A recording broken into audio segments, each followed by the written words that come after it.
Welcome to Season 2 of Solopreneur Success Strategies. This is Jane Gardner, and we are going to be talking about home business startup. And we're going to be talking about starting, running, and growing your own home business, whether offline or on. Monday is all about mindset, of course. Tuesday is all about starting a home biz. Wednesday is about selling, sales, and your customer. Thursday is going to be about running your home biz, and Friday will be growing your home business. Saturday is all about putting systems in your business, and Sunday is all about strategy. So subscribe to this daily podcast to help you start, run, and grow your home biz. For more information, go to boahb.com.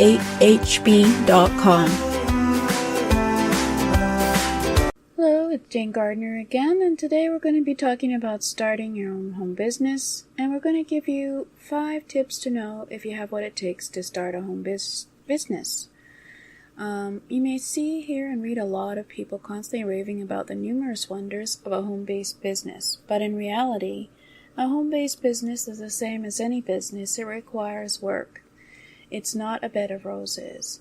In some cases, having a home-based business is easier than having a business in traditional settings, but in other cases, it's absolutely the other way around. I can certainly attest to that. In our business and for engineering, it's quite stressful because we're one of the few engineers in town, so we're very busy.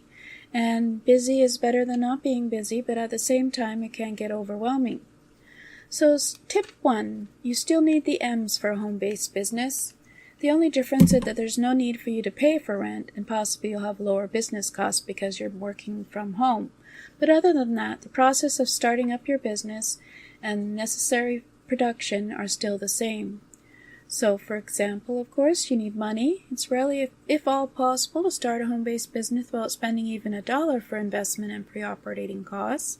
Certainly on the internet, you can reduce your costs for a lot of things, but you certainly still need some money in order to create a website and have an email list, etc., etc. The other M is material. If your home-based business is selling products and not services, then you'll still have to ensure that you've got the best materials to produce the best products in the market. And then you need manpower. For a home-based business, you can usually make use of family members, even your kids, to help out and provide the necessary labor for the business. And of course, they can be tax deductible. And machinery. Usually, a home-based business selling services online can function with a computer and internet access. But if you're selling products, you'll naturally need other additional equipment. So there's always initial investments that you have to think about when you're starting a home business. And tip number 2, you still need to register your home-based business. The fact that you have a business based or working out of your home doesn't exempt you from your obligations to your government to pay taxes. You can, however, apply for tax deductions that may be eligible for due to your home-based business. To qualify for tax deductions, you need to prove that one part of your home is indeed used primarily and exclusively for operating the business. And in our country, you give a certain percentage up to a certain maximum percentage and say you're using it for your home-based business, and it's a tax deduction.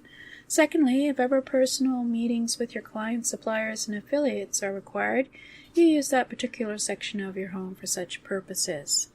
And of course, you can also have your family doing some of the work for you as a tax deduction and splitting your income, but that's for an accountant or a tax expert to tell you about.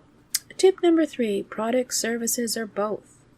A home-based business may sell products, services, or both. The success of your home-based business amply depends on how marketable your products or services are. Consider the following factors. How does the quality of your product or service fare compared to those manufactured or provided by your competitors? The cost. How much are you selling it for? Since you're operating a home-based business, you should take advantage of your situation. Use it to lower the price of whatever you're selling. Lowering your price is something you can afford to do because you have lower costs, and it will at the same time allow you to compete. But at the same time, you have to think about what is the actual value for your business costs and the product, what is the value of your product, and you might actually be able to sell it for more than a competitor. And tip number 4 is, are you going to do it online, offline, or both? The success of your home-based business will also depend how you should advertise about your business.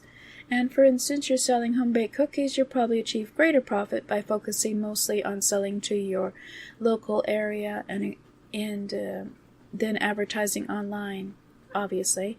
Well, I hope that will give you some ideas to implement in your own business. And if you want more, go to boahb.com and subscribe.